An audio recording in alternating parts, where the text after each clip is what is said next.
The World Baseball Challenge is now in full swing. Players and coaches, as well as a host of others, are required to pull the event off, and it requires all kinds of people to pitch in. 5 teams from around the world are in the city to participate in the World Baseball Challenge, but it takes a lot of time and effort to accommodate a world-class event.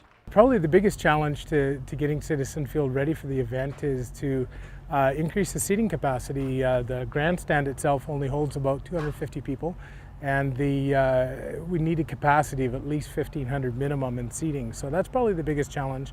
Next to that, likely the field. The field for day-to-day play is a different field from a world-class stage. Lance Brommeland also oversees the officials, some of whom do not speak the language. It's an interesting challenge. A gentleman by the name of Rob Bodner, my umpire's liaison, has taken that challenge on. We have interpreters that act on behalf for the Cuban umpire as well as the Japanese umpire that are in town, and then everybody else speaks English.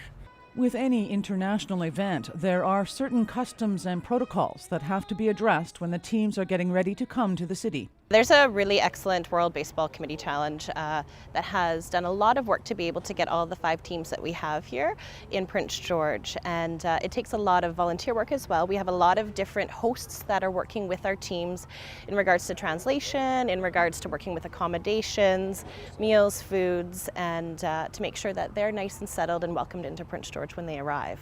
That work doesn't end when the teams arrive. Some teams have very special superstitions and other things they need addressed while they're here. Even things right down to the sizing of their uniforms. They might come and there might be a little bit of different lengths, so I've been definitely back and forth to the seamstress with our hosts a couple different times, making sure that our umpires are well taken care of as well as our players. Of course, there are those things organizers can do nothing about, such as what plagued the event 2 years ago. Certainly the weather, and fingers crossed that the weather's going to stay good for this. It can be the biggest challenge, but we're really hoping for our big yellow buddy to stick around so it's not. Otherwise, just logistics in general, anything from bringing in ice to, reshaling the field, rolling, compacting.